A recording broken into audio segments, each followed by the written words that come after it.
नमस्कार दोस्तों, कैसे हैं आप लोग? आज की इस वीडियो में मैं आपके साथ श्याम मेटालिक्स लिमिटेड कंपनी के क्वार्टर 3 फाइनेंशियल रिजल्ट को डिस्कस करने जा रहा हूं। कंपनी ने अपने दिसंबर क्वार्टर 3 फाइनेंशियल रिजल्ट को डिक्लेयर कर दिया है। तो आज की इस वीडियो में हम जानेंगे कि इस क्वार्टर में कंपनी का रिजल्ट कैसा रहा।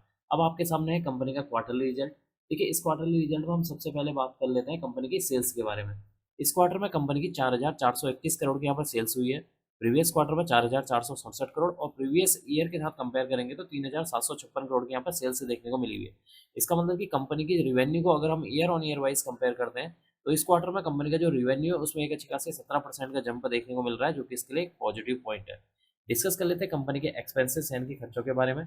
इस क्वार्टर में कंपनी के 3,934 करोड़ के खर्चे हैं। प्रीवियस ईयर में देखेंगे तो 3,301 करोड़ के यहाँ पर एक्सपेंसेस देखने को मिले थे। इसका मतलब कि एक तरफ कंपनी की अगर सेल्स में जंप देखने को मिल रही है तो दूसरी तरफ कंपनी के जो खर्चे हैं वो भी यहाँ पर बढ़ते हुए नजर आ रहे हैं। बात कर लेते हैं कंपनी के ऑपरेटिंग प्रॉफिट के बारे में।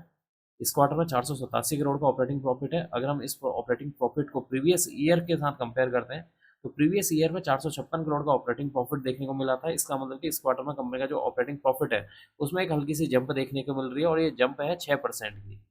ओपीएम परसेंटेज जो कि काफ़ी ज़्यादा इंपॉर्टेंट रोल प्ले करता है, ऑपरेटिंग प्रॉफिट मार्जिन परसेंटेज इस क्वार्टर में 11% था और प्रीवियस ईयर में 12% था, यानी कि 1% के यहाँ पर ऑपरेटिंग प्रॉफिट में जो है गिरावट देखने को मिल रही है, जो कि इसके लिए एक निगेटिव पॉइंट है।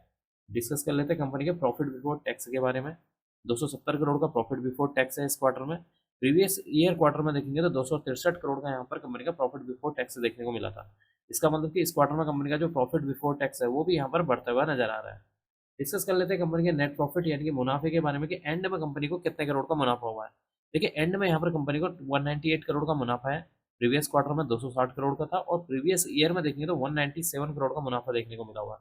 इसका मतलब कि कंपनी का जो मुनाफा है उसमें मात्र 0.50% की यहाँ पर तेजी देखने को मिल रही है, जो कि एक हल्की सी मामूली सी तेजी देखने को मिल रही है नेट प्रॉफिट में। ईपीएस की बात की जाए तो इस क्वार्टर में कंपनी का ईपीएस 7 रुपये 7 पैसे है। प्रीवियस क्वार्टर में देखेंगे 9 रुपये 38 पैसे था और प्रीवियस ईयर में देखेंगे तो 7 रुपये 8 पैसे देखने को मिला हुआ है। इसका मतलब कि इस क्वार्टर में कंपनी का जो ईपीएस है उसमें भी एक हल्की सी यहाँ पर गिरावट देखने को मिल रही है, जो कि इसके लिए एक निगेटिव पॉइंट है। तो कुल मिलाकर देखा जाए इस क्वार्टर में कंपनी का जो रिजल्ट है वो आप कह सकते हैं कि मिला जुला या फिर हल्का सा जो है कमजोर आते हुए नजर आ रहे हैं नंबर, क्योंकि कंपनी की जो सेल्स है उसमें मात्र जो है 17% की तेजी देखने को मिल रही है। बाकी कंपनी का जो मुनाफा है उसमें मात्र जो है 0.50% की तेजी देखने को मिल रही है। कंपनी का जो प्रॉफिट बिफोर टैक्स है उसमें भी मात्र हल्की सी 2.59% की तेजी देखने को मिल रही है। ऑपरेटिंग प्रॉफिट में यहाँ पर 6% की जंप देखने को मिल रही है। तो कंपनी का जो ऑपरेटिंग प्रॉफिट मार्जिन परसेंटेज है उसमें 1% की गिरावट देखने को मिल रही है, जो कि इसके लिए एक निगेटिव पॉइंट है। तो कुल मिलाकर कंपनी का जो नंबर है वो यहाँ पर कमजोर आते हुए नजर आ रहे हैं। अब मैं इस वीडियो को यहीं पर एंड करूंगा। उम्मीद करता हूँ कि आपको यह वीडियो पसंद आई होगी। अगर आपको यह वीडियो पसंद आई तो please like share and subscribe करना ना भूलें। Thank you.